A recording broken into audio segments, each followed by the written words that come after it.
Ça démarre. Je vous remercie de m'accueillir pour l'Assemblée Générale, pour faire une sorte de haut tour d'un verre pendant l'Assemblée Générale, juste avant le haut tour d'un verre. Certains d'entre vous me connaissent déjà depuis quelques temps. J'ai été une époque où j'étais un peu plus actif à l'association Adélie que maintenant. Un petit peu avant Patrick, j'avais essayé d'animer une commission que j'avais déjà appelée à l'époque Sécurité et Sûreté avec des S à chaque fois. Je m'en expliquerai pourquoi, puisque en français, on a moins sur ce sujet-là, on a moins de termes disponibles qu'en anglais. Il y a une ambiguïté de sens. Donc je ne me présente pas parce que j'ai une ou deux planches qui présentent un peu le parcours que j'ai eu, non pas pour me présenter, mais pour vous expliquer pourquoi j'en arrive à cette réflexion-là maintenant.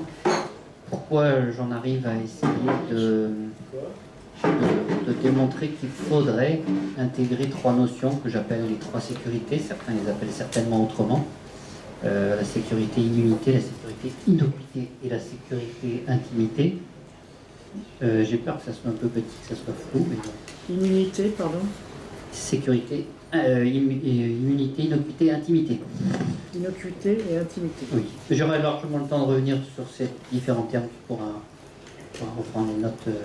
Je vais me répéter. Donc l'exercice de style que je vous propose, c'est à partir du parcours que j'ai eu sur les dernières années, les dernières décennies, de jouer un peu avec les mots. C'est un galop des seuls. La preuve en est, c'est que j'avais tenté un article pour la lettre, qui n'était pas du tout abouti, qui était un peu lourd, qui était un peu compliqué à parcourir. Donc ça, c'est une version PPT de ma version Word, pour parler dans le train, une version PPT de la tentative d'article que j'ai faite. À nouveau, comme je l'ai mis dans la petite présentation qui a circulé avec l'annonce de l'Assemblée Générale, c'est un premier galop d'essai. Ça n'a pas prétention d'être une méthode, une méthodologie. Il y a des tentatives de formulation pour essayer de voir comment on peut construire des ponts entre les différentes notions que je vais vous proposer. La plupart des notions, vous les connaissez toutes certainement, vous en avez manipulé une partie. Le constat que j'ai fait, c'est que mondialisation, globalisation, généralisation, ou internetisation, ou facebookisation, enfin tout un tas de choses font que un certain nombre de notions jusqu'à présent qui étaient bien distinctes dans des communautés différentes. Je viens de la communauté de la sûreté de fonctionnement, parce qu'il y a bien longtemps, il y a plus de 22-23 ans, j'ai soutenu une thèse au LAS à Toulouse sur la sûreté de fonctionnement, c'est chez M. Jean-Claude Laprie, supervisé par le regretté Yves Desvart. Et donc, je suis tombé dedans étant petit, c'est une sorte de potion magique, la sûreté de fonctionnement. Je ne sais pas si ça vous parle à tout le monde. On peut prendre comme règle du jeu que si vous voulez, je peux prendre des questions en cours de route. C'est pas un problème, hein, plutôt que de les grouper à la fin et puis d'être frustré, d'avoir oublié, etc. Donc déjà, la notion de sûreté de fonctionnement intégrait pas mal de choses. Le constat que je fais maintenant, c'est que toutes ces notions-là ne sont pas forcément utiles dans la plupart des systèmes d'information ou des systèmes informatiques, pour faire un peu réducteur.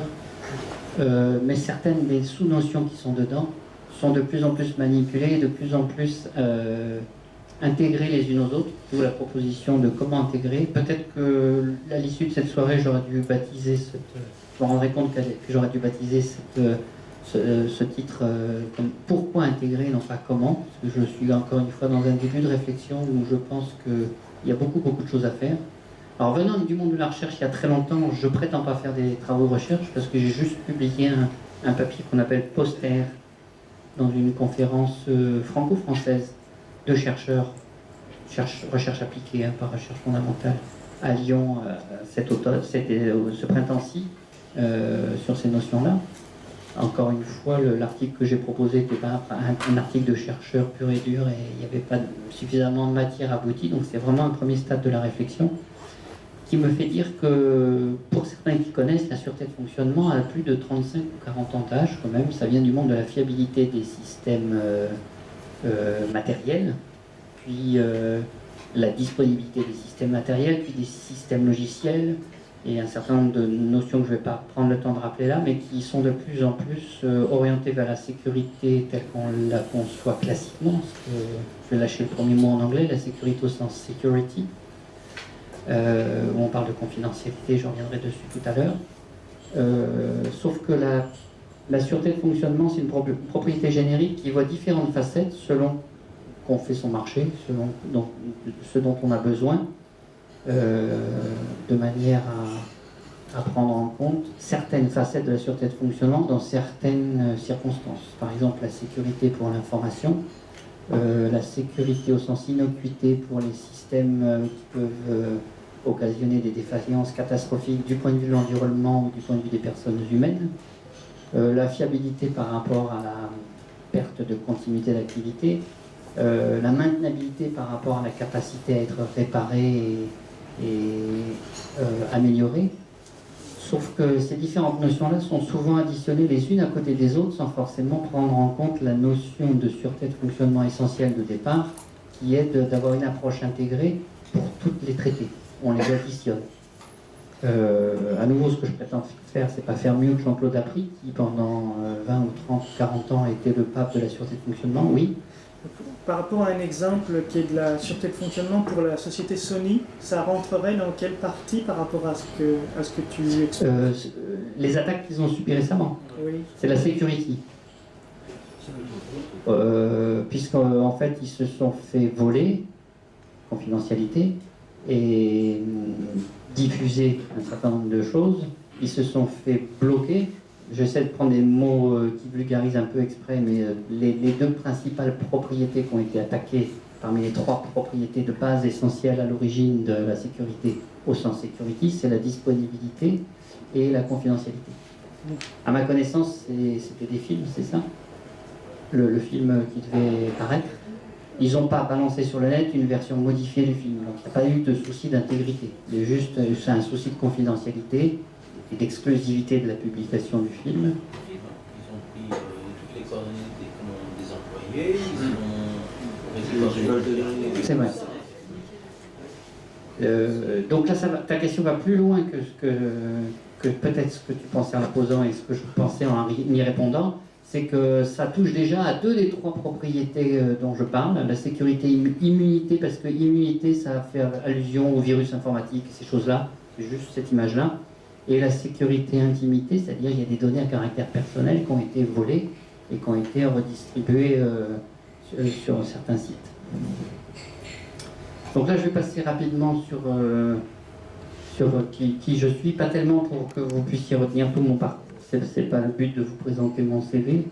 Le but, c'est de vous dire que j'arrive à cette réflexion-là après avoir vu passer tout un tas de choses, m'être intéressé surtout à la première des trois sécurités, ce qu'on appelle la sécurité immunité ou sécurité security.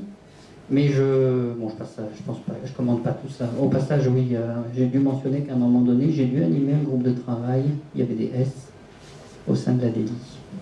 Le seul groupe de travail que je prends le temps encore d'animer actuellement, c'est un groupe d'une association. Et en vous écoutant tout à l'heure, je me suis dit que c'est peut-être un pont qu'il faudrait faire de temps en temps.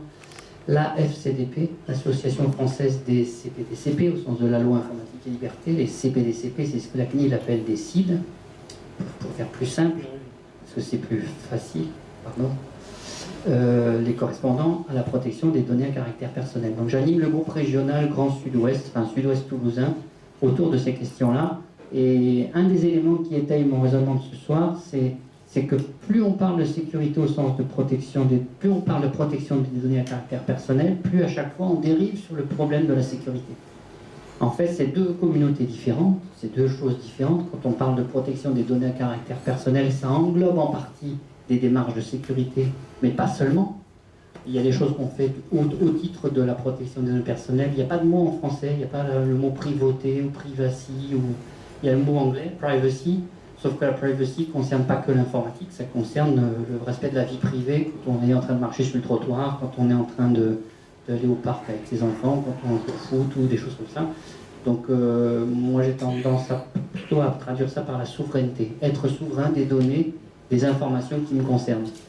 Garder une sorte de maîtrise des systèmes d'information au sens, non pas au sens de la DELI, mais au sens de la protection des données personnelles. Donc un certain nombre d'éléments, juste pour étayer mon propos, pour dire que avec le parcours que j'ai eu, je me rends compte qu'on met les choses dans des cases et je trouve ça regrettable. Donc Vous allez peut-être être frustré à la fin de cette demi-heure de présentation, mais c'est qu'un premier pas de réflexion. Je pense qu'il y a un certain nombre de notions, et donc moi je me suis attaqué sous l'angle vocabulaire, parce que je suis plutôt de formation scientifique, mathématique, des choses comme ça, et donc plus ça va, plus je m'intéresse aux mots, c'est logique, et de moins en moins aux chiffres. Et donc, une première analogie avec la sûreté de fonctionnement, c'est un des multiples exemples que j'ai pris dans la littérature, ça date de pas hier même, hein, de 1997, et encore, c'était pas les balbutiements de la sûreté de fonctionnement. C'est un schéma qui vient d'un projet qui s'appelait Squall, dont j'ai oublié le nom, qui essayait de mettre en correspondance, notamment sous l'angle de la normalisation, un certain nombre de propriétés qui peuvent s'attacher à la sûreté de fonctionnement. Donc il y a, encore une fois, les Anglais ont plus de vocabulaire que nous. Le mot dépendabilité n'existe pas en français, ils appellent ça dependability.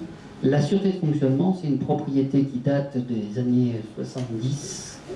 L'intitulé, c'est la propriété générique qui permet de garantir à un système, aux utilisateurs d'un système, de pouvoir placer une confiance justifiée dans le service délivré. Donc c'est extrêmement générique. Une confiance justifiée dans le fait que le système sera disponible, dans le fait que le système sera accessible, dans le fait que le système ne tuera pas des gens, dans le fait que le système sera maintenable. Donc il y a un certain nombre dans le fait que le système ne se trompe pas, il y a un certain nombre de facettes dont j'ai parlé tout à l'heure, qui sont classiquement dans la littérature de Jean-Claude Laprie, elles sont de l'ordre 5 ou 6. Intégrité, disponibilité, confidentialité. Tiens, c'est les 3 propriétés qui vont faire la sécurité. L'innocuité, ne pas tuer des gens. La maintenabilité, j'en ai oublié une, la fiabilité. Donc le constat que j'ai fait, c'est qu'il y a énormément de travaux dans cette communauté sûreté de fonctionnement. Vous ne pouvez pas imaginer,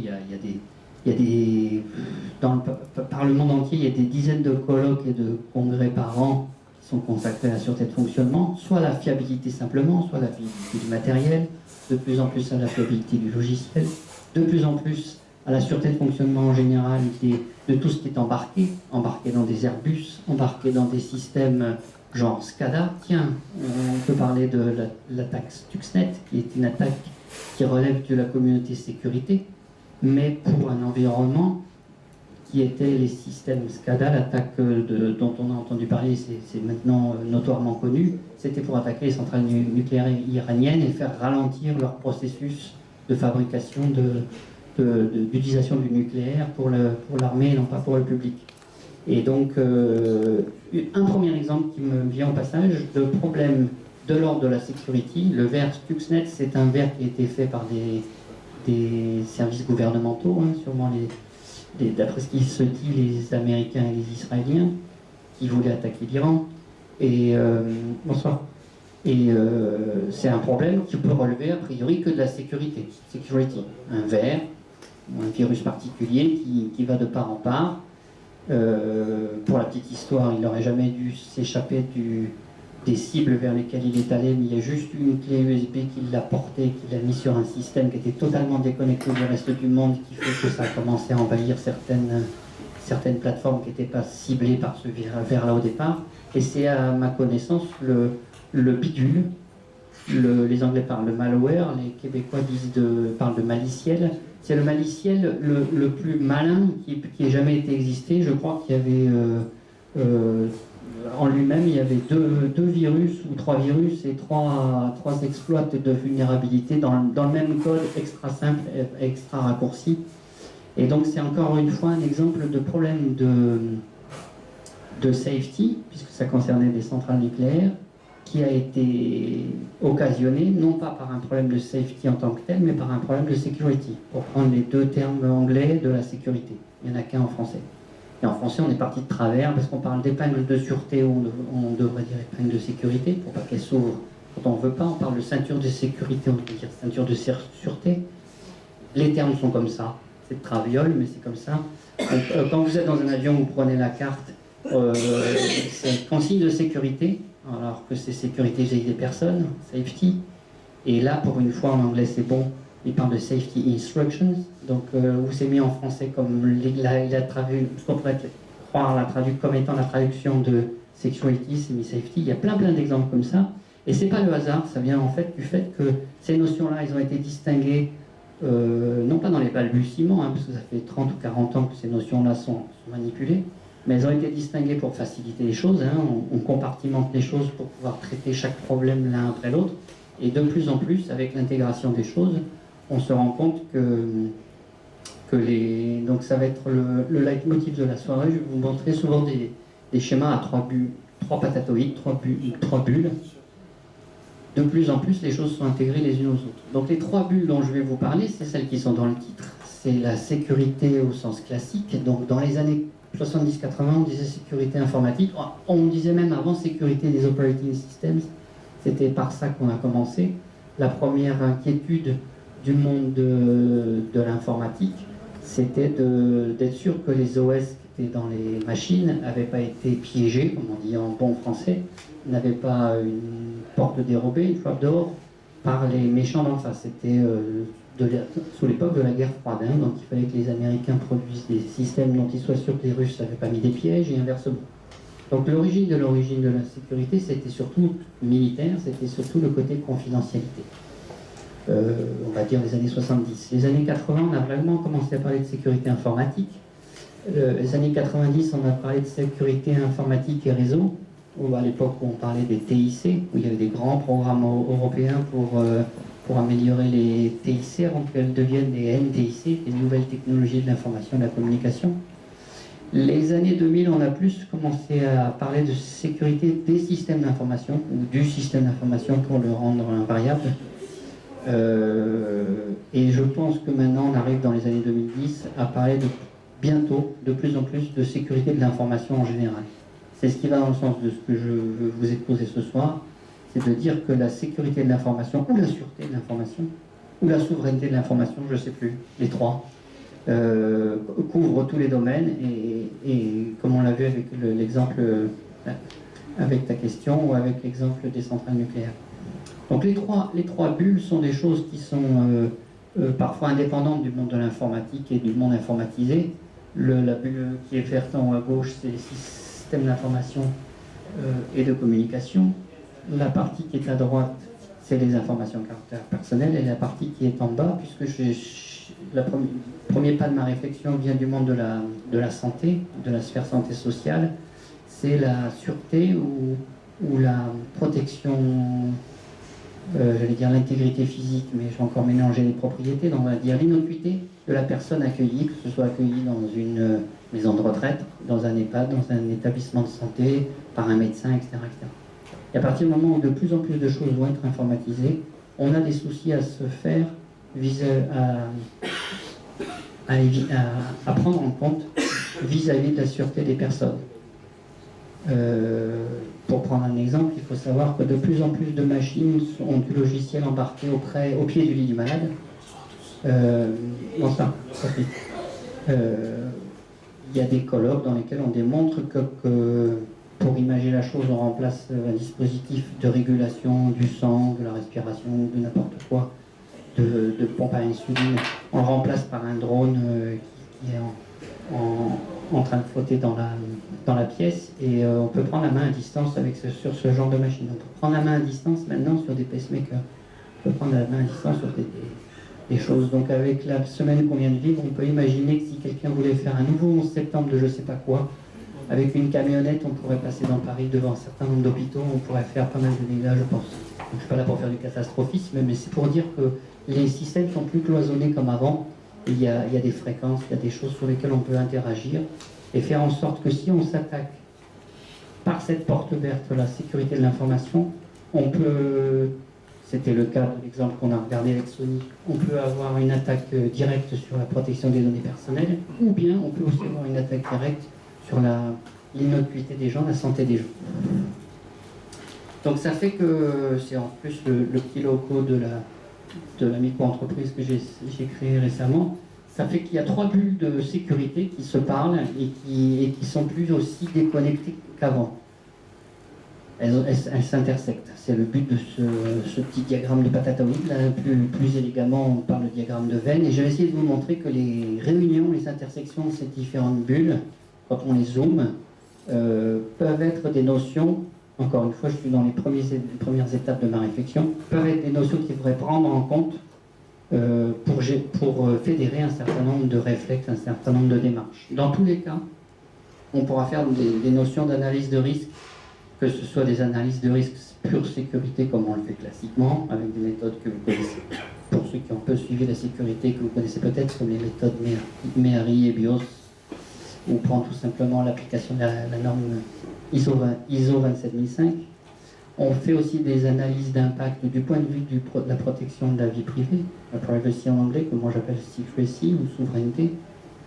Et on peut aussi faire des analyses d'impact vis-à-vis des problèmes qu'on peut avoir, des défaillances, pour être dans les bons termes de la sûreté de fonctionnement, vis-à-vis des défaillances qu'on peut avoir du point de vue de la protection de la santé et de la vie des personnes.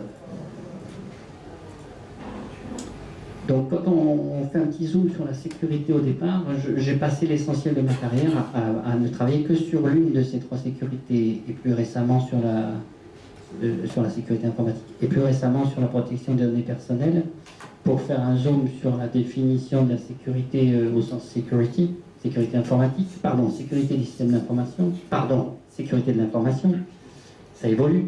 Il y a trois propriétés qui sont classiques, c'est celles que j'ai évoquées quand Jean me posait la question. On peut avoir l'une et ou l'autre qui sont concernées quand on a une démarche sécurité de protection ou quand on a une attaque de sécurité vis-à-vis d'un système. La disponibilité, faire en sorte que le système reste accessible, pour faire court. L'intégrité, faire en sorte que le système continue à servir la vérité de ce qu'il est censé servir, pas se tromper. Donc j'ai mis véracité exprès. À une époque, l'intégrité était résumée à la précision. Plus on était précis, plus on était intègre. C'est un peu dépassé. Une troisième propriété qui est constitutive de la sécurité security, c'est, je suis rendu, je ne sais pas si vous voyez avec la souris, c'est la confidentialité. C'est la plus classique, je l'ai mise en rose parce qu'elle a un lien avec l'origine de la sécurité. Je vous ai expliqué que dans les années 70, l'essentiel de ce qu'on regardait, c'était de ne pas violer la confidentialité des systèmes d'un côté du rideau de fer par rapport à l'autre. Donc ça veut dire qu'on s'intéresse à traiter, à aider du mieux qu'on peut la confidence. J'ai rajouté une quatrième propriété aux trois autres qui pour moi n'est pas nouvelle, puisque quand j'étais à la CNAM dans les années 90, on en parlait déjà, mais dans tous les systèmes, on n'en parlait pas encore forcément jusqu'à il y a peu de temps. C'est ce qu'on appelle l'auditabilité. Là aussi, c'est un mot qui n'existe pas dans le dictionnaire. Je pense qu'il existe en anglais, mais pas en français, mais c'est pas grave. C'est la capacité d'un système à être audité et surtout à auditer les sécurités qui sont mises en place. C'est une sorte de probabilité technique ou probabilité juridique. Je n'ai pas le temps de détailler sur ça, mais on peut avoir différents niveaux de preuves. Des preuves où on est sûr que quelque chose s'est passé a priori, c'est de la traçabilité.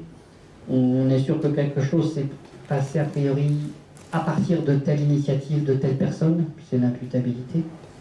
Mais si on pose ça sur le bureau d'un juge, parfois ça ne tient pas. Si on n'a pas une signature électronique bien formée qui garantit que c'est bien un tel qui a lancé telle attaque ou a lancé tel virus, on risque de perdre, s'il y a un contentieux, on risque de perdre devant la jurisprudence qui va bien.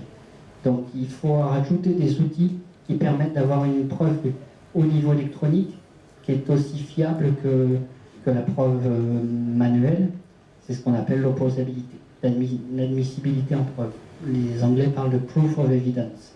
Si c'est admissible, on le met sur le bureau du juge et après, s'il n'est pas compétent, il va commettre l'expert qui va bien pour décider laquelle des deux parties a raison.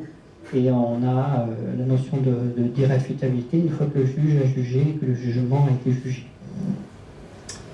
De plus en plus, ou plutôt de moins en moins, on pourra se passer de cette notion de probabilité, d'auditabilité. C'est ce qu'on fait avec les PKI, les infrastructures de gestion de clés, pour prouver qu'un échange a eu lieu, pour prouver qu'un stockage a eu lieu juste à temps, pour moi qui peut verser sur la sphère santé sociale, pour prouver qu'un diagnostic a été produit à temps, pour prouver qu'on a informé un patient de tous les risques qu'il encourait avant de subir une opération. De plus en plus, on va signer des choses Et l'auditabilité est en fait une sorte de recombinaison des 3 premières propriétés, TIC, mais non pas sur les informations utiles, mais sur des informations de sécurité, tout simplement. Donc ça se mord la queue.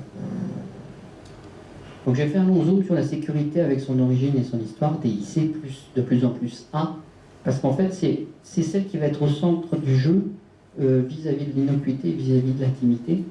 Et donc on en arrive à une chaîne de confiance, plutôt une chaîne de méfiance, qui fait que quand on a de la sécurité, on peut avoir à traiter correctement de la confidentialité. Si on parle de confidentialité, c'est qu'il y a de la confidence. Et quand on parle de confidence, c'est que on fait confiance à qui on fait la confidence.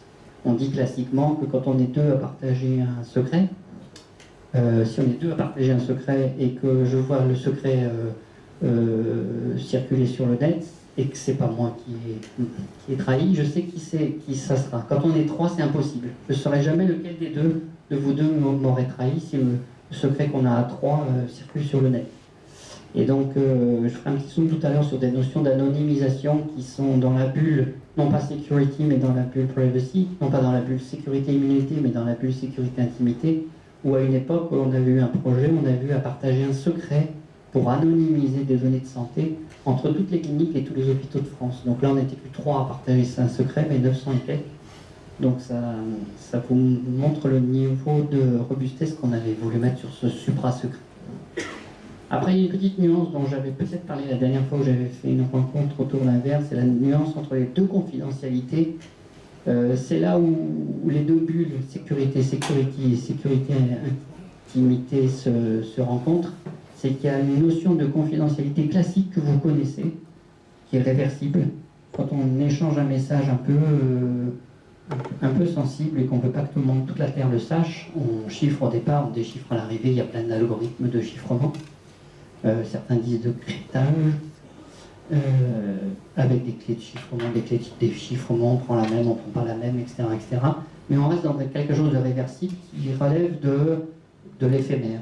Le temps du transfert, le temps du stockage. On stocke quelque chose de confidentiel et on le chiffre. Ça peut durer longtemps, mais ça reste de l'éphémère, ça reste réversible. Il y a une autre forme de confidentialité que moi j'appelle la séclusion, et non pas la discrétion. Vous voyez, je suis matheux au départ, mais de plus en plus je m'intéresse aux mots, qui elle doit être irréversible, et la plupart du temps, au même titre que pour des techniques réversibles, on utilise la plupart du temps du chiffrement. Pour des techniques irréversibles, la plupart du temps, on utilise de l'anonymisation. C'est-à-dire qu'on met dans une niche de confidentialité quelque chose qu'on ne pourra pas ressortir. D'où le terme de séclusion, qui est cette fois-ci bien un mot français, qui vient du monde entre autres des mollusques, qui explique que quand un être vivant se sent attaqué dans un périmètre un petit peu à risque, il a tendance à se reclure sur lui-même pour garantir sa protection. C'est ce qu'on appelle la séclusion. Donc on voit qu'il y a une chaîne de dépendance entre la sécurité et la confidentialité et la confidence, la confidence et la confiance. Et ça va être le cœur des relations avec les deux autres sécurités. Donc j'ai longtemps parlé de la sécurité immunité, donc je vais pouvoir passer assez vite. J'ai parlé à l'instant de vision de la traçabilité qui peut être imputable, l'imputabilité qui peut être opposable et l'opposabilité qui au final peut être irréfutable. Ça vient du fait qu'en fait, la plupart du temps, on doit considérer que la sécurité de l'information, la sécurité informatique, on la traite selon 3 volets qui pendant longtemps ont toujours été détachés, ce qui fait que parfois quand on arrivait pour faire un audit de sécurité, on arrivait juste après quelqu'un qui avait fait un audit juridique, alors qu'en fait il y a une sorte de continuité entre les différents sujets, il y a un continuum, et donc de plus en plus on se rend compte que quand on a une activité sécurité, au sens sécurité informatique, sécurité immunité, la première des 3, on a un volet juridique qui sert quelque part à exprimer le besoin, le niveau plancher, le minimum de ce qu'on doit au moins faire. C'est souvent dans le cadre d'une attente, d'une maîtrise d'ouvrage, d'un demandeur ou d'un commanditaire. Dans un deuxième temps, on a un volet plus organisationnel, ou que moi j'appelle organique, qui fixe un certain nombre d'objectifs. Pour atteindre ces besoins, on se fixe un certain nombre d'objectifs. Et dans un troisième temps seulement, et malheureusement, bien souvent, on nous vend la sécurité qu'avec ce troisième temps. Voilà, il faut chiffrer, il faut mettre des disques raids, il faut mettre des firewalls, il faut VMwareiser, il faut ceci, il faut cela. Et on arrive à ce qu'on appelle le troisième cran, qui sont les exigences. C'est la face émergée de l'iceberg, c'est ce qu'on voit le plus, mais c'est ce qui est le plus facile à faire, parce qu'on achète des recettes de cuisine, on fait son marché, on fait sur étagère, mais bien souvent, il y a un certain nombre de choses à faire qui sont un petit peu plus compliqué que d'aller prendre des produits tout faits et qui doivent passer par le chemin besoin. Les besoins sont transformés en objectifs quand il y a un dialogue entre une maîtrise d'ouvrage et une maîtrise d'œuvre. Et on peut revenir en arrière si les choses ne sont pas au bon prix, au bon coût, au bon délai, aux bonnes matières d'aboutir aux besoins de départ. On se fixe des objectifs. Et une fois qu'on s'est fixé des objectifs, on va tirer sur les solutions qui existent toutes déjà. Il y a des tas de choses qu'on peut faire en sécurité. Quand on prend la norme 27002, qui est un long catalogue, un long référentiel de bonnes pratiques en sécurité, il y a plus de 130 familles de mesures de sécurité qui peuvent être applicables dans tous les domaines. Domaine RH, domaine audit, domaine certification, domaine contrôle d'accès, domaine contrôle d'accès physique. Bon, il y a un certain nombre de chapitres et de sous-chapitres qui sont volumineux. Donc ça montre que la sécurité, en fait, c'est encore une fois, dans une vision à 3 bulles, c'est un volet juridique, puis un volet organique ou organisationnel et un volet technologique.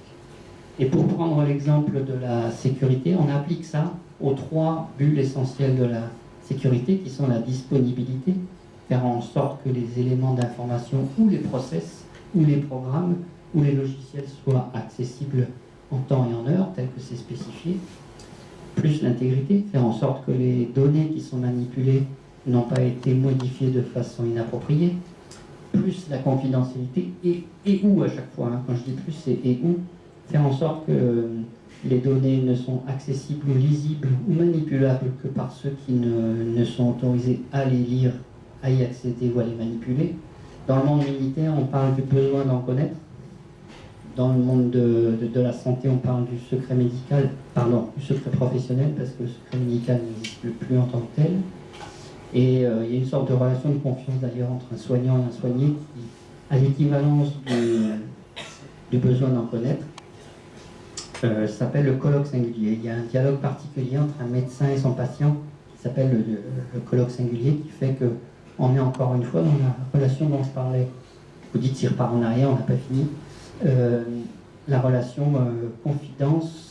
confidentialité, confidence, confiance, c'est illustré par exemple dans le monde de la santé par le secret médical dont le médecin ou le professionnel de santé doit être garant et qui permet encore une fois, de placer une confiance justifiée dans une certaine relation entre le médecin et le patient. Plus j'ai confiance dans mon médecin, plus je vais lui raconter de choses. Et au lieu de lui dire simplement que j'ai mal au foie, ou que j'ai mal à l'estomac, etc., je vais lui dire que finalement, la semaine dernière, j'ai été licencié ou je ne sais pas quoi. Ce qui fait qu'il pourra un peu mieux instruire le dossier.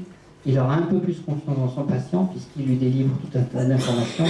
Ça, c'est couvert par le secret médical aussi. Le fait qu'un médecin sache que son patient a été licencié, par exemple, ou qu'il vient de divorcer, ou qu'il vient de perdre ses parents, ou qu'il vient d'avoir un souci dans sa vie. Et cette relation de confiance est particulière, et c'est ce qu'on appelle le colloque singulier. Donc plus le patient a confiance en son médecin, plus il lui confie de choses, il lui confie d'éléments, plus le médecin va avoir confiance, et donc plus il va être pertinent pour soigner son patient et inversement.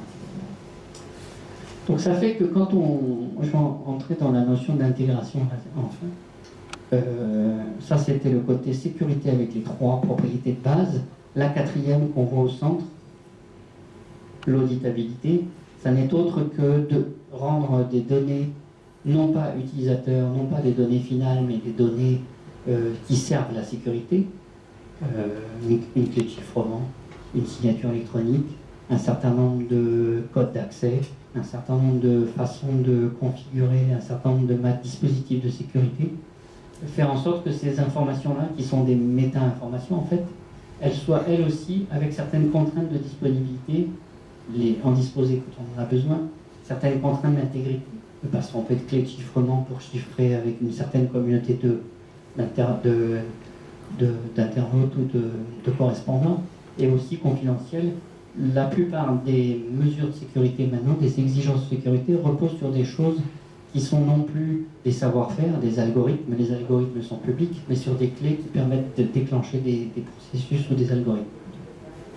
Donc ça, c'est pour illustrer le triptyque DIC, plus le A qui est au centre de la sécurité, au sens sécurité informatique. Et on se rend compte que là aussi, on a cloisonné un peu les choses, mais il y a certains problèmes et certaines problématiques qui sont, je suis désolé, ça fait petit, vous ne devez pas tout bien lire, mais qui permettent de regrouper certaines notions. Quand on cloisonne, c'est simple de dire ça relève de la disponibilité, ça relève de l'intégrité, ça relève de la confidentialité, dans la plupart des cas, mais dans certains cas, c'est un petit peu les deux. Donc, parmi les vocabulaires que je propose, qu'on ne voit pas bien là, c'est de rajouter une couche de terminologie qui permet de regrouper deux des trois propriétés à chaque fois. Par exemple, si on s'adresse à la disponibilité et à l'intégrité, d'une manière générale, on considère que ça relève de propriétés liées à l'informatique. Quand on s'adresse à la confidentialité et à l'intégrité, d'une manière générale, on s'adresse non plus à des systèmes comme la disponibilité, mais à plutôt des propriétés qui ont trait à l'information et ainsi de suite. Est-ce qu'on peut donner des exemples de failles qui correspondent à ce type de vocabulaire?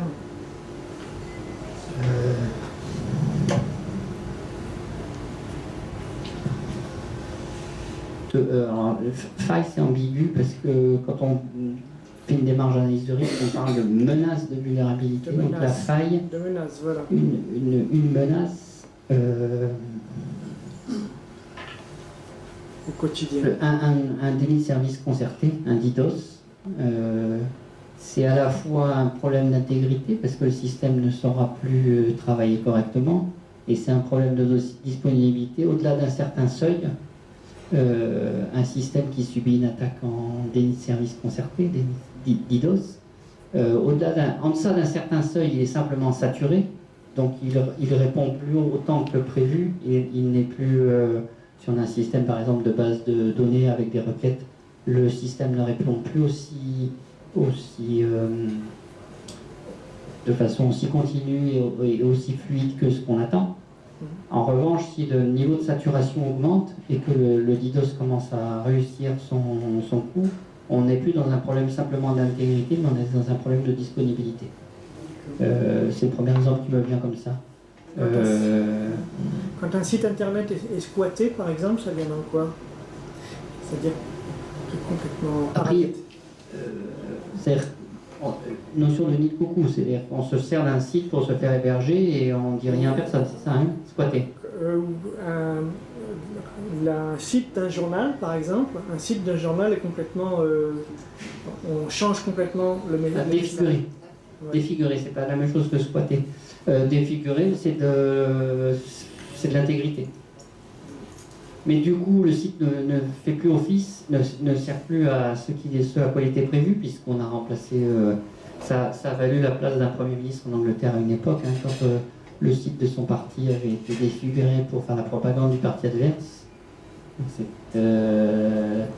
pas les républicains et les autres, hein, c'est les États-Unis, donc c'était les conservateurs et les travaillistes. Voilà, donc je ne sais plus qui était qui, mais je crois qu'à terme, ça lui avait valu sa place. C'est plutôt un problème d'intégrité. Sauf que, puisqu'il est plus disponible pour faire la propagande qui va bien, ou pour si c'est un site de vitrine par rapport à ce que c'est faire une entreprise ou quelque chose comme ça, il faut le fermer parce qu'on préfère ne pas faire la propagande qui n'est pas la nôtre plutôt que de le laisser ouvert. Donc il y a un problème d'intégrité qui devient aussitôt un problème de disponibilité. Donc ces notions de base-là, que mon propos ne soit pas mal compris, mais ces notions de base-là sont essentielles pour découper un problème, pour savoir d'où peuvent arriver les problèmes, les menaces, et comment ils peuvent arriver les vulnérabilités. Bien souvent, quand on a une attaque, ça ne vient pas n'importe comment. Il y a un certain nombre de, ce que tu appelais des failles, ce qu'on appelle aussi des vulnérabilités dans le système qui sont connues. Il faut faire l'hypothèse que quand on a fait une démarche sécurité, une politique de sécurité, les attaquants potentiels, et qui parfois viennent de l'intérieur d'une entreprise ou d'une structure, en connaissent au moins autant que nous sur notre propre système. Il faut considérer qu'ils sont au moins au même niveau que nous. Parfois, ils sont à un niveau de compétence d'attaque bien supérieur au nôtre, mais surtout, ils connaissent bien mieux que nous le nombre de systèmes, le nombre de machines, le type de les versions, celles qui ne sont pas encore mises à jour. Et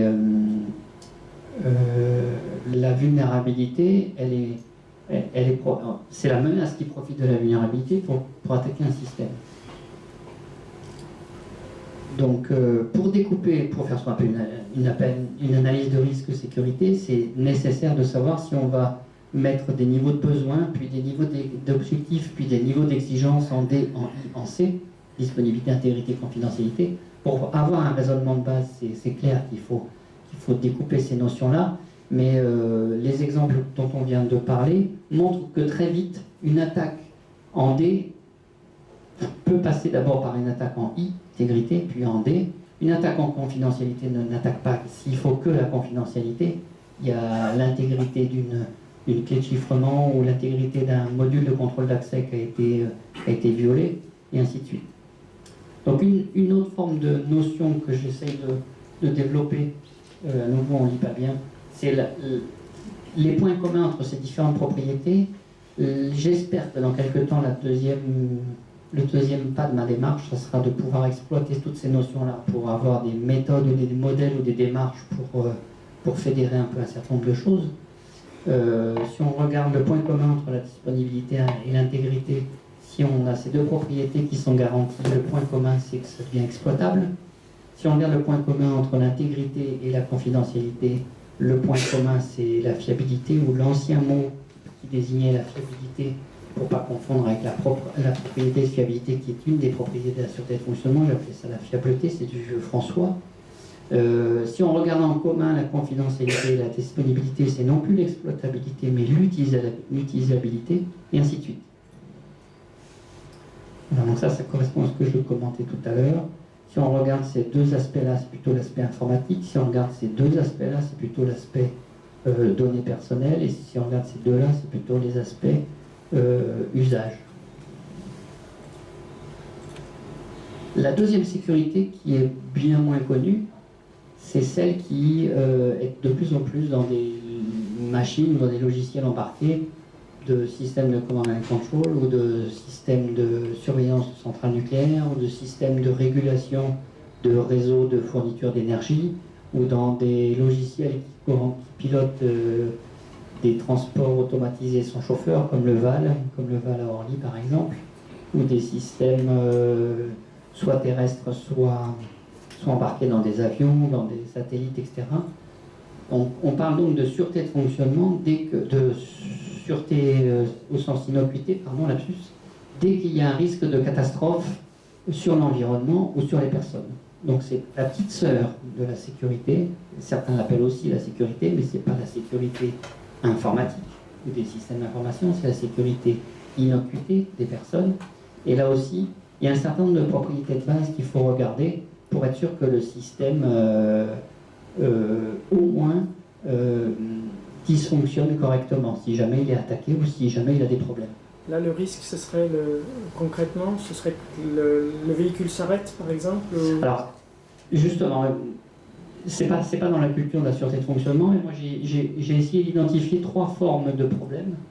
Les puristes de la sûreté de fonctionnement, les chercheurs seraient un petit peu outrés de voir ça, mais j'ai essayé de voir 3 sortes de problèmes. Que le problème, il y a un premier besoin qui est la survie, c'est-à-dire que le système continue à fonctionner, même si c'est en mode dégradé. Le mode dégradé, c'est souvent un terme qu'on utilise dans le monde de la sécurité, security, et non pas dans le monde de la sécurité, safety. Après, donc ça veut dire qu'il continue à fonctionner à minima, avec un certain nombre de processus dits de sécurité qui permettent au système de poser l'avion correctement, par exemple. Après, il y a des besoins qui font que on peut avoir des fonctions, des fonctionnalités supplémentaires que le minimum, c'est ce qu'on peut appeler des besoins de survivance. Et après, il y a des notions où le système va pouvoir se reconstruire. Il y a des systèmes à arrêt sur défaillance, il y a des systèmes à reprise sur défaillance, il y a des systèmes reconstruction après une première défaillance et arrêt après la deuxième. Enfin, il y a un certain nombre de choses assez compliquées. Et la survivabilité, je ne sais pas si c'est comme ça qu'il faut le traduire, ça démontre non plus une permanence du système, non plus une persistance du système qui continue à faire des fonctions élémentaires et des fonctions complémentaires, mais une persévérance, c'est-à-dire il s'accroche à la vie, c'est le cas de le dire, et il se reconstruit et il se reconfigure pendant qu'une partie du système continue à travailler à minima, il se reconfigure et il se remet dans un état stable sans risque de défaillance catastrophique. Excuse-moi, est-ce que c'est ce qu'on appelle la résilience? Ça en fait partie, oui, oui. Je ne sais pas si c'est sur cette planche-là ou sur la suivante, non, c'est sur une plus loin. La résilience, ça fait partie de tous ces processus, c'est le regroupement de tous ces processus qui font que le système, non seulement il retombe sur ses pattes, mais en plus, il revient dans un état exempt de tout problème. Comme les ordinateurs IBM, ou par exemple qui s'arrêtent plus, quoi, des ordinateurs qui ne s'arrêtent plus et qui s'auto-réparent en fait. Oui, oui, oui. Un peu comme un code correcteur d'erreur sur de l'information, sur une chaîne d'octets ou une chaîne de bits. Là, c'est des machines avec de l'autotest en permanence. Parce que le problème de la sûreté de fonctionnement par rapport à la sécurité, c'est que on fait des arbres de défaillance, on fait des AMDEC, on fait tout un tas de types d'analyse de ces choses-là, mais on peut pas. Quand ça devient des systèmes suffisamment intéressants pour être suffisamment complexes, comme disait mon directeur de thèse, il y a plusieurs centaines de milliers ou des millions de lignes de code, et on ne peut pas passer dans toutes les branches. Et donc il faut qu'il y ait des modules qui soient en permanence en train de tester ce qui pourrait se produire si on utilisait cette partie du code ou cette partie du câblage, si c'est un système qui est pas que du logiciel, pas que du software. Et donc il y a des systèmes à autotest, il y a des systèmes à auto-déconnexion, il y a des systèmes avec des votes majoritaires. Et donc une illustration de la combinaison entre les deux sécurités, la sécurité security et la sécurité safety, c'est que quand on a besoin de faire un choix pour que le système, pour prendre une image crue, un système d'aide à la commande de vol sur un Airbus, bien souvent on a deux systèmes. S'il y en a un qui commence à montrer des signes de faiblesse, si l'autotest n'est pas tout à fait d'accord avec tout ce qui se passe, c'est l'autre qui prend la main. Il y a une sorte de maître-esclave, ou de la redondance passive ou de la redondance active, etc., etc.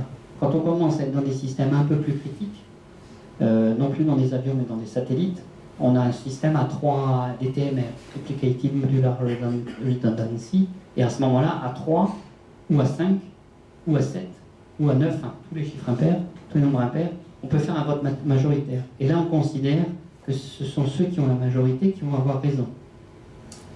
Donc là, on fait que de la safety, que de la sécurité innocuité, c'est-à-dire éviter une catastrophe sur l'environnement ou sur les personnes. Mais si on commence à combiner avec le problème de la sécurité security, il faut non plus trois systèmes identiques, ça coûte extrêmement cher, 3 systèmes identiques, qui fait que s'il y en a un qui est en défaut, c'est les 2 autres qui sont d'accord et qui disent on continue sans le 3e. Quand on mixe ça avec la notion de sécurité et d'attaque maligne, il faut considérer que tous les modèles de prédiction, la plupart des modèles de prédiction qui ont été analysés par la plupart des chercheurs en sécurité, considèrent qu'on ne peut pas aussi bien prédire un système qui sera sûr au sens security qu'un système qui sera sûr au sens safety. Pour faire l'analogie, un système qui sera sûr au sens safety, c'est une notion d'automate, alors qu'un système qui sera sûr au sens de la security, c'est le cerveau humain. Comme on doit faire l'hypothèse que l'attaquant sait au moins autant que nous sur notre système, et qu'il connaît au moins aussi bien que nous notre politique de sécurité, et nos stratégies de défense, et nos stratégies de protection, il peut considérer que si on l'attend là, parce que c'est la branche la plus flagrante, c'est la partie du spectre le plus flagrant qui voudrait nous attaquer, il faut faire le pari qu'il va aller nous attaquer là où on ne l'attend pas. Par exemple, il faut considérer une PME qui ne se considère pas trop à risque, pas trop vulnérable. Pourquoi est-ce qu'on irait attaquer mon site ou mon système d'information? On va plus sûrement aller attaquer le site de l'Élysée, ou le site de la Maison-Blanche, ou le site de la Direction Générale de l'Armement, ou des choses comme ça. Faux. contrairement à la notion de fiabilité et à la notion de sûreté de fonctionnement liée à la fiabilité, voilà, à l'innocuité, la notion de sécurité fait que s'il y a un raisonnement humain derrière et qu'il a envie de vous embêter, vous êtes une petite PME qui ne fait pas énormément de chiffre d'affaires et qui n'embête personne, mais si quelqu'un a décidé de vous embêter, la probabilité d'attaque, elle peut être à 1. Il y mettra le temps qu'il faut, il y mettra l'énergie qu'il peut, il mettra l'argent qu'il peut, et on peut considérer que la probabilité d'attaque, elle peut être 1. On ne sait pas quand, mais ça peut être sûr que si un ancien employé était viré de façon malpropre selon lui, etc., et qu'il a envie d'attaquer un site qui n'a pas une importance grande, on peut quand même considérer que la probabilité de problème dans le monde de la sécurité, il peut être beaucoup plus fort que la probabilité de problème dans le monde de la fiabilité, que dans le monde de la fiabilité ou dans la sûreté. Et donc ça fait dire que si on mixe les deux sécurités, sécurité, safety, il faut qu'on puisse tolérer ce qu'on appelle les fautes byzantines, c'est-à-dire quelqu'un qui va injecter du code ou qui va injecter quelque chose en disant à certains systèmes oui et à d'autres systèmes non. Ça s'appelait le problème des généraux albanais au début où les chercheurs ont sorti ça. Et comme l'Albanie existe toujours et que ça faisait polémique, ils ont fini par appeler ça le problème des généraux byzantins. Parce que Byzance existe plutôt, enfin plus sous ce nom-là. Et donc là, il faut 4. Il faut 4n plus 1 système pour tolérer n fautes. Donc il faut 4 systèmes pour tolérer une faute byzantine. C'est-à-dire un des serveurs, une des machines dit à ses copains blanc, gris, noir. Ce qui fait que les 3 autres vont pouvoir se mettre d'accord sans lui pour dire c'est lui qui est byzantin. C'est lui qui veut vraiment fiche à pagaille. Donc ça c'est un premier exemple de notion, un autre exemple de notion de sécurité qui vient se collisionner avec la notion de sécurité. Pardon, la notion de sécurité informatique qui vient se collisionner avec la notion de sécurité innocuité. Donc là c'est pareil, je vais faire un peu court parce que le temps passe. Je me suis amusé à trouver des termes et des débuts de définition de propriété pour expliquer que si on combine le point commun entre la survie et la survivance, ça s'appelle plutôt la rémanence, et ainsi de suite, la réminiscence, etc. Il y a des définitions à apporter pour pouvoir non pas traiter chaque bout du problème séparément, mais essayer d'intégrer les choses les unes avec les autres.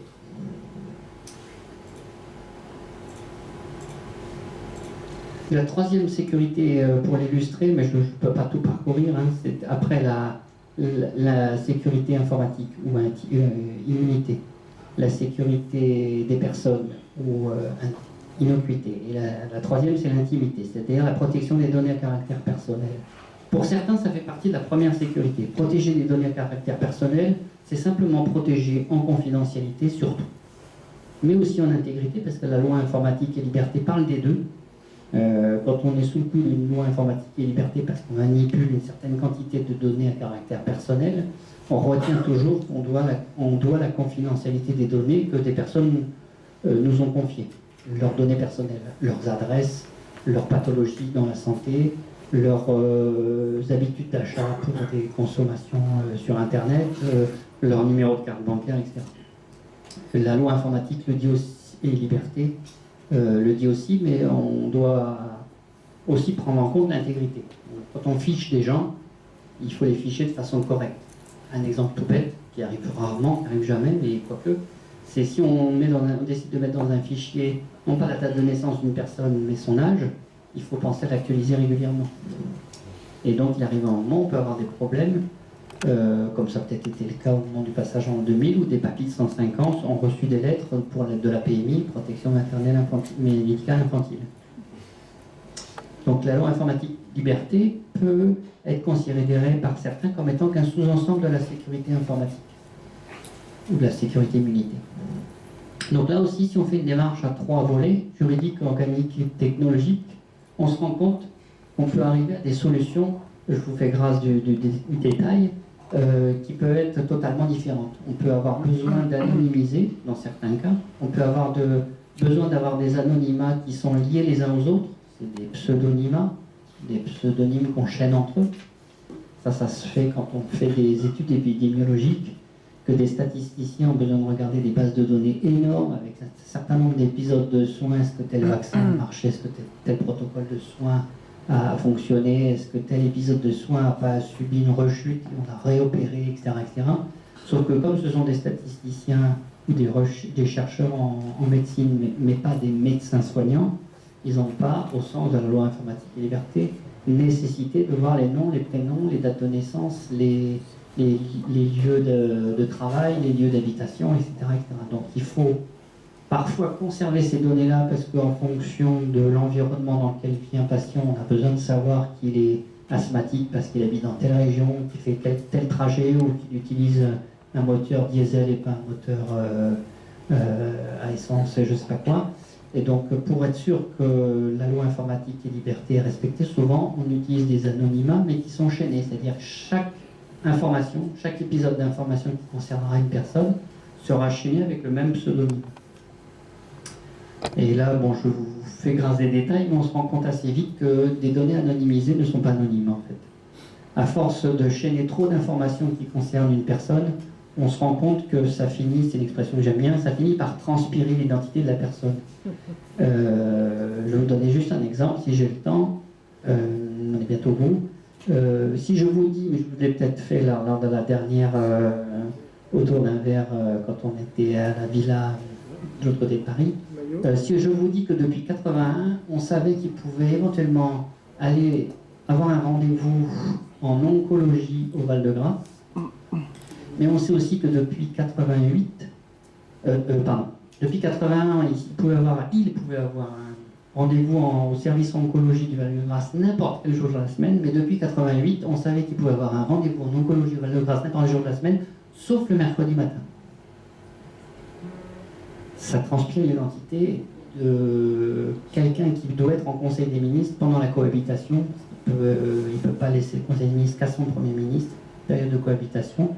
Et donc là, j'ai donné aucun grade, aucune fonction dans les deux exposés que j'ai fait juste avant, juste des dates, juste des services de soins, juste Val-de-Grâce, qui veut dire VIP de l'État, etc., etc. On devine tout de suite qui c'est. Donc, il se dit que si on peut récupérer les semaines calendaires, des dates d'accouchement, de maternité, des mamans de France, il suffit qu'elles aient eu 2 enfants pour qu'on puisse l'isoler dans une population de plusieurs millions de maternités. Donc même anonymiser des données peuvent ne pas être totalement anonymes.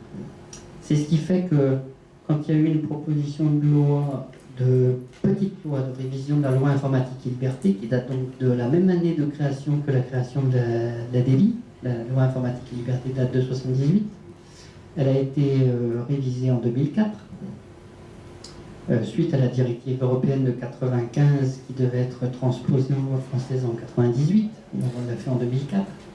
On était les meilleurs élèves de la classe européenne avec notre loi de 78 et on a été les plus mauvais élèves de la classe puisqu'on était tellement en avance sur les autres qu'on a mis 6 ans de plus qu'il nous fallait pour la transposer. Donc il y a eu une loi refondatrice de la loi informatique et liberté le 6 août 2004, refondatrice de celle du 6 janvier 78. Et il y avait un projet de petite loi qui parlait d'hétéronymisation et de tout un tas d'autres choses pour faire que la loi informatique et liberté soit bien appliquée, bien comprise avec des programmes d'éducation dans les collèges, dans les écoles, etc. Et il y a une notion qui a été sortie par les 2 sénateurs, le sénateur de Treilles et la sénatrice Escoffier, qui ont proposé ce projet de petite loi, et qui tiennent compte du fait qu'une pseudonymisation trop universelle finit par transpirer l'identité de la personne, c'est de faire des hétéronymes, c'est-à-dire par projet, par catégorie, par utilisation, par usage. C'est à ça que je vais arriver à la fin de mon exposé. Selon les usages, on peut avoir des jeux de pseudonymes qui sont différents. Donc là, on se rend compte que même si le propos de cette planche-là, c'était de dire que même si la protection des données à caractère personnel, ça ressemble étrangement à de la sécurité, il y a une notion de disponibilité, avoir les informations à temps pour pouvoir traiter les fichiers des retraités, les fichiers des ayants droit de l'assurance maladie, les fichiers des patients d'une clinique pour avoir droit à ces remboursements. Enfin, s'il y a une notion de disponibilité qui est implicite, même si elle n'est pas explicite dans la loi, il y a des notions d'intégrité, il ne faut pas se tromper de posologie par rapport à des médicaments, il ne faut pas se tromper de patient quand on rapproche, comme j'aime bien le dire, un extrait de patient, une analyse bio d'un patient. Si on ne rapproche pas l'extrait du bon patient, on peut avoir des sacrés problèmes. Il y a des problèmes de confidentialité, c'est pas parce que quelqu'un n'a pas une maladie non inavouable, une maladie inavouable qu'il faut qu'elle soit claironnée sur la place publique. Comme je dis souvent, moi c'est pas parce que j'ai rien à cacher que j'ai rien à cacher. Donc on se rend compte que même si la notion de protection de données personnelles touche aux notions de D, de I et de C, on va faire appel à des solutions, on va avoir à traiter des problèmes qui ne sont pas tout à fait ceux de la sécurité informatique. Je passe assez vite. Donc l'objet de tous ces vocabulaires avec lesquels je vous avoue je joue un petit peu, c'est de faire en sorte qu'une fois qu'on a pu faire une phase descendante dans l'analyse des choses, on parle de BIA, je ne sais pas bien le traduire en français pour la privacy, business, non, pour la disponibilité, business impact analysis, on parle de PIA pour la protection des données à caractère personnel, privacy impact analysis, on parle d'analyse de défaillance ou d'arbre d'analyse de défaillance pour je vais y arriver, la sécurité innocuité. Donc on a des notions d'analyse de risque, d'analyse de besoins qui sont étrangement ressemblantes, mais qui ne sont pas exactement les mêmes. Donc si dans une phase descendante, il faut un peu couper les cheveux en quatre, comme je l'ai fait avec plusieurs illustrations que je vous ai données, DIC pour la sécurité informatique, les trois sécurités qui se parlent entre elles, avec des notions de préservation, de prévention ou de protection. Il arrive un moment où je pense, puisque c'est très intriqué, il va falloir réintégrer les choses entre elles.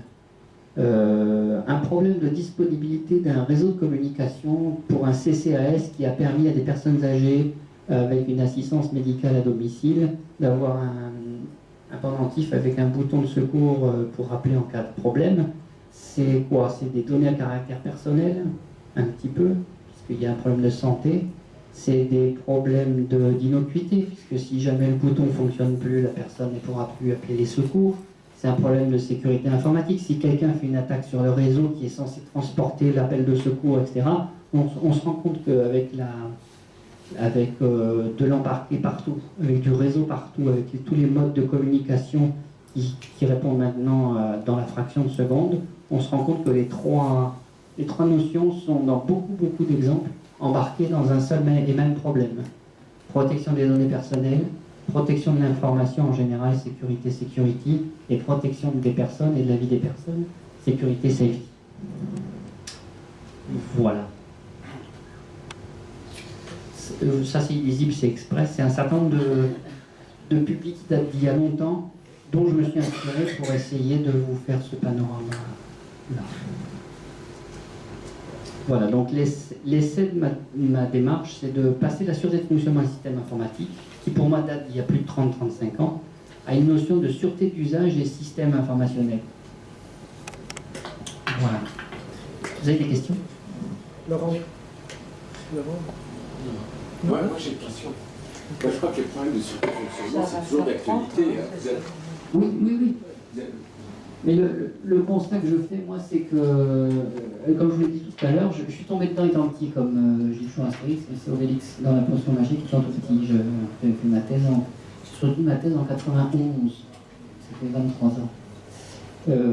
Et comme on en parlait avec Martine en aparté, moi je vois pas beaucoup d'endroits où sans forcément dire sûreté de fonctionnement, le terme consacré, hein, il y a des tas et des tas de travaux, hein, il y a la notion de chaîne virtuelle, faute, erreur, défaillance, il y a la notion de face-stop, face-stop, et des tas de choses qui ont été inventées par les chercheurs. Les disques RAID, ça vient du monde de la sûreté de fonctionnement. Peut-être que les codes autocorrecteurs aussi, mais les systèmes d'autotest. Il y a des tas de choses qui viennent de la sûreté de fonctionnement, comme des tas de choses qui sont sur les voitures de tous les jours viennent de la Formule 1 ou des règles d'approvisionnement, etc., etc. Mais on en parle très peu, parce qu'en fait, c'est que des petits bouts de choses qui sont... Et moi, je pense qu'une démarche de vulgarisation de la sûreté de fonctionnement serait nécessaire pour avoir ce type d'approche intellectuelle. C'est pour ça que je dis que je n'ai pas de méthode, je n'ai pas encore d'algorithme, je n'ai pas encore de formalisation très très propre des choses.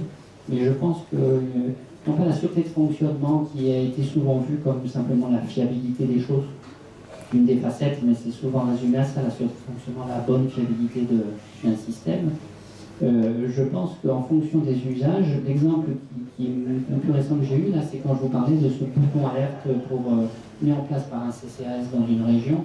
pour que les personnes âgées puissent rester chez elles, les trois facettes de la sécurité sont impactées. Il y a des données personnelles parce que la personne est malade, il y a de la sûreté, l'innocuité parce que la personne risque de mourir si son appel n'aboutit pas, et il y a des risques d'attaque sur le réseau. Un DDoS sur un réseau qui porte ces choses-là peut faire en sorte qu'une mamie va appuyer sur son bouton indéfiniment et ça servira à rien. Et donc cette philosophie de la sûreté de fonctionnement qui embarque plusieurs propriétés en une, de façon générique, moi personnellement, depuis des années, je regrette que ça ne soit pas une démarche intellectuelle, une démarche d'ingénierie qui soit plus souvent utilisée. Les anglo-saxons le font plus facilement, des analyses de risque globales, systémiques. Moi, je l'ai vu en contexte anglo-saxon, pas en contexte français. Ouais. Je ne sais pas chez IBM si tu pourrais témoigner, Laurent, sans rien trahir. Non, enfin, si tu veux, dans toutes ces... là où le problème va se poser, c'est avec les objets communicants. Tu veux parler dans Parce le que- micro? Ouais. Là, je disais que là où vraiment la problématique va se poser, toute cette problématique va se poser, c'est avec les objets communicants. C'est ça, les objets communicants, avec le big data qu'on colle derrière, on va essayer de faire de l'analyse prédictive sur le comportement des objets eux-mêmes. Voilà. Et c'est ça qui va, et je pense que oui, bah, effectivement, tout ce qui a été présenté là va se mettre en œuvre. Et puis ça va se développer vitesse grand V maintenant.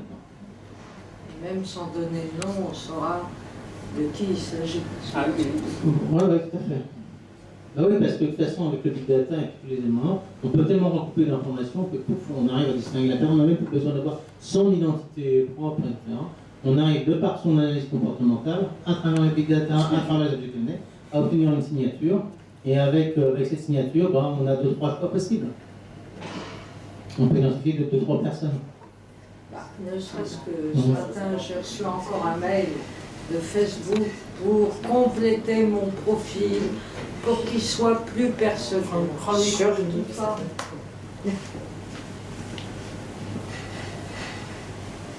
Oui, je disais que ce matin, j'ai reçu un mail de Facebook. Alors, j'ai un compte, mais avec le minimum d'infos. Alors, dans le mail, ils disaient, mais ce serait bien de personnaliser, de donner plus d'informations, etc. T'es pas obligé. Surtout pas. Donc, T'es pas obligé d'être sur Facebook non plus. non. Puis t'es pas obligé de donner les Des Personnellement, fois, tu as des liens entre les sites. personnellement, vous Au pouvez niveau chercher, je du suis sur aucun e-commerce. réseau social, à nouveau, parce que c'est pas parce que j'ai rien à cacher que j'ai rien à cacher. Je suis sur un seul réseau social, c'est sur celui de l'association de protection des données à caractère personnel, parce qu'en interne, on parle ensemble, ça s'appelle Agora, et c'est paradoxal, mais c'est sur ce seul réseau-là où je suis obligé d'avoir un compte, parce que sinon je ne pourrais pas animer mon groupe de travail, etc. Mais à nouveau, c'est pas parce que j'ai rien à cacher que j'ai rien à cacher. Sauf que parfois on est obligé, non pas d'ouvrir une page Facebook, mais l'autre fois j'avais mon ancien téléphone qui était pas si moderne que ça, mais quand même, j'ai voulu prendre l'agenda pour voir si le mardi, le 14 octobre, c'était un mardi ou un lundi. Il fallait que j'ouvre un compte Gmail pour que ça connecte tout ce qu'il faut pour que je sache si le 14 octobre c'était un mardi ou un lundi. Donc là, je ne sais pas si c'est des objets connectés, mais on marche sur la tête. J'ai un nouveau téléphone maintenant. Non, mais sinon, ça ne marche pas sur la tête. C'est-à-dire qu'on arrive ça pour t'obliger à ouvrir un compte Gmail. Oui. Bien sûr. Ah oui, non, c'est clair, mais quand on regarde, si on a... Non, c'est Watson, c'est quoi? C'est un fameux outil. Bon, on l'a présenté ça sur les gens sous l'aspect ludique, hein, en disant voilà, on fait un jeu, etc. Mais derrière, il va se passer quoi? C'est ça qu'il faut se poser.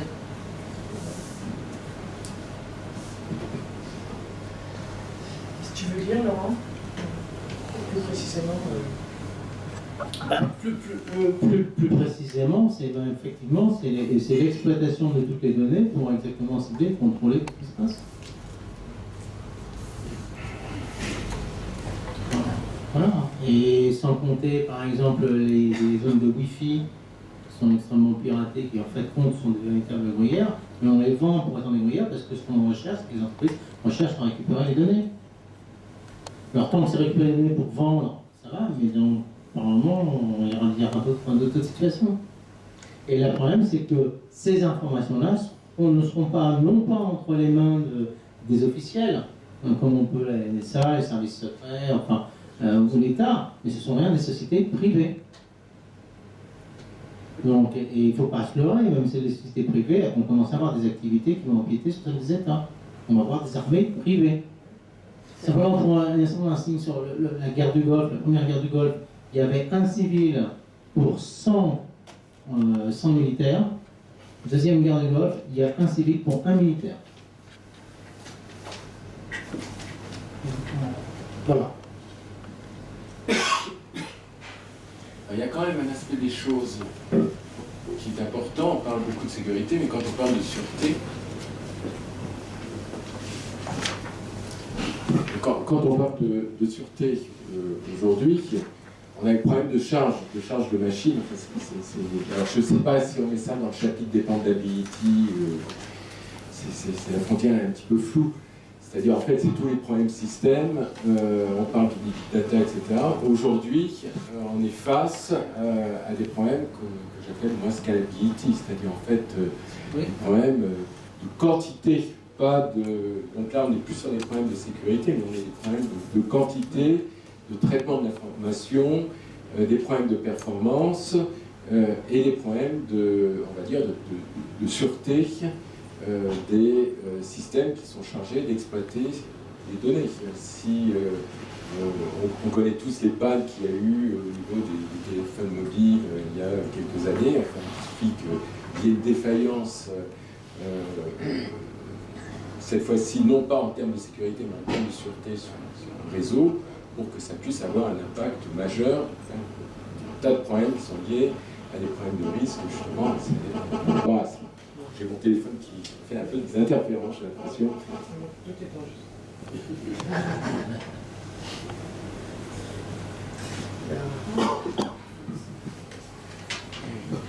Il y a un exemple de la vie quotidienne qui illustre bien ces menaces, une menace toute bête, qui arrive assez souvent. On possède un smartphone, pour beaucoup d'entre nous, sur lequel on a plein de choses, ne serait-ce qu'un carnet d'adresses, maintenant des applications, plein de données personnelles. Maintenant sur notre smartphone, il y a plein de données personnelles quand c'est pas les tablettes. Des photos. Et des photos, voilà. Alors une des menaces, c'est simplement je perds mon smartphone ou je me fais voler mon smartphone. Ça c'est une menace.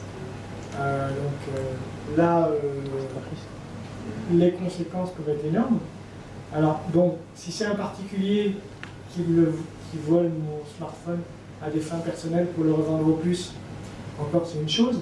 Mais si c'est un concurrent de la société, par exemple, pour revenir au débat de tout à l'heure, les conséquences sont complètement autres. Et là, il y a plein de choses. Là, je trouve intéressantes à étudier, qui relèvent à la fois de la sécurité des systèmes, je dirais, collectifs, mais en même temps de la sécurité de nos systèmes individuels. Voilà, j'en parle parce que c'est aussi le thème d'un des groupes d'étudiants de projet sur ADEMI. C'est le rapport. Et là, il y a des risques énormes. On a vu, ne serait-ce que autour de nous, parmi nous, quand on se faisait piquer ou quand on perdait son smartphone, en fait, c'est comme si on avait perdu le droit d'exister, quoi. Un peu en caricaturant les choses. Mais il y a un énorme business pour les ingénieurs sécurité. Alors Gilles, tu as trouvé le bon job. Moi, je connais un expert sécurité et je lui ai demandé pourquoi il a fait de la sécurité, il a choisi ce job-là. Il m'a répondu, ça paye. Hein. C'est vraiment... Alors s'il y a ici encore des gens qui n'ont pas choisi leur carrière, faites de la sécurité. Vous allez gagner un fric fou. Hein. Je commence demain. Peut-être prendre un verre. Tu comprends. Juste deux remarques qui me viennent à l'esprit. Tu dis soit c'est un particulier, c'est peut-être pas si grave que ça, soit c'est une société concurrente, quelqu'un qui a intérêt à. Il y a entre les deux. Il y a celui qui est l'opportuniste. Il n'avait pas envie d'utiliser les données qu'il y avait sur ton téléphone quand il a trouvé. Puis quand il a vu ce qu'il y avait dedans, c'est l'occasion qu'il fait larron, il s'en sert. Ça, c'est arrivé. Un chef d'entreprise qui était un peu très averti en matière de sécurité, qui avait mis un double de toutes ses cassettes, toutes ses disquettes, à l'époque, je ne sais pas quoi, ou de ses disques durs, on va dire, de ses supports USB amovibles dans sa cave, dans une porte un peu blindée, inifugée, au cas où ça flambe, etc. Ça, si ça flambe à l'usine, il ne faudrait pas que ça flambe en même temps dans la maison, etc. Sauf qu'il avait annoncé sur sa page Facebook qu'il partait en voyage en Jordanie, je ne sais pas quoi, pendant 2-3 semaines, il est revenu, c'est tout évité.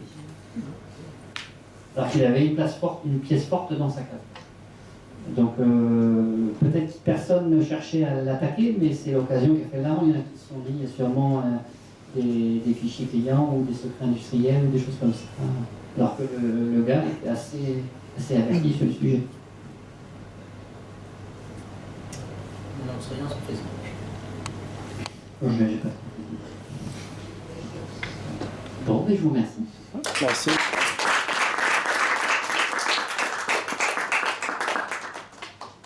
On a soif. On a soif. On a faim. Bah, on propose d'aller prendre une petite flûte de champagne au bar. Pendant ce temps-là, ils vont réaménager la